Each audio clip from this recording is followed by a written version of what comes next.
Čau! Šajā video es tev parādīšu, kā pagatavot crème brûlée.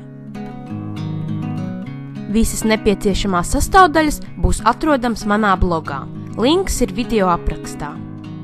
Crème brûlée būs nepieciešama vaniļas pāksts. To var aizstāt ar vaniļas ekstraktu vai vaniļas pastu. Tomēr labāk izmanto vaniļas pāksti, jo tā būs daudz aromātiskāka.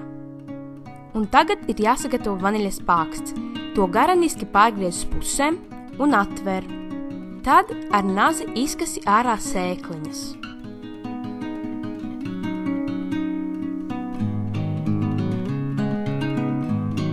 Katliņā ielēj saldo krējumu un pievieno tikko izkasītās vaniļas pāksta sēkliņas un pievieno arī pašu vaniļas pāksti. Ļauj saldiem krēmam gandrīz uzvārīties.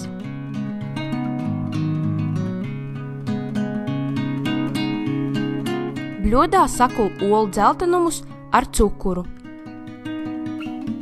Kul nepilnu minūti, jo nav nepieciešams pievienot par daudz gaisa.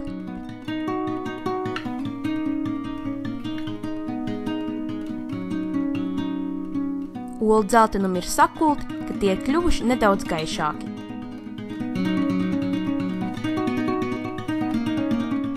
Kad saldais krējums ir gandrīz sācis svārīties, to pakāpeniski pievieno olu dzeltenumu masai. Svarīgi ir maisīt, citādāk olu dzeltenumu var sajiet kunkuļos.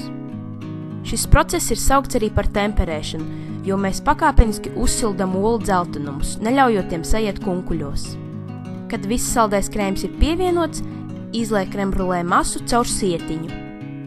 Sietiņš noķers lielākos vaniļas pāksts gabaliņus un arī dažus kunkulīšus, ja tādi ir radušies. Galvenais nemet ārā vaniļas pāksti. To var noskalot, izžāvēt un pievienot noslēgtā traukā cukuram, un tā tu varēsi izveidot pats savu vaniļas cukuru. Tad, kādā karstumisturīgā trauciņā, ievieto 4 crème brûlée trauciņus. Tos piepildi ar crème brûlée masu.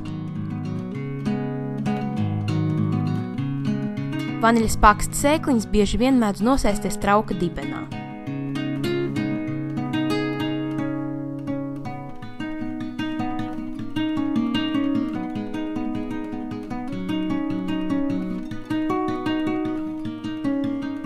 Tad karstumisturīgo trauku piepildi ar verdošu ūdeni.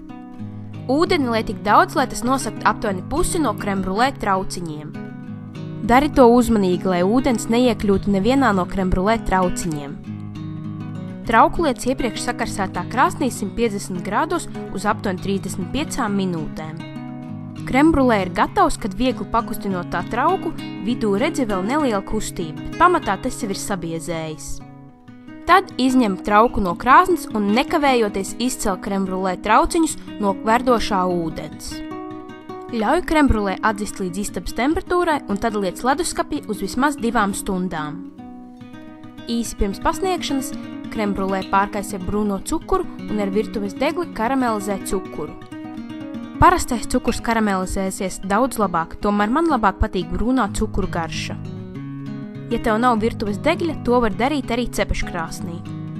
Cepeškrāsnī ieslēdz grilla režīmu vai sildīšanu no augšpuses un trauciņu ar cukuru liec uz pašas augšējās pakāpes. Šī bija mana kļūda. Atdziestot, karamele sacietēs.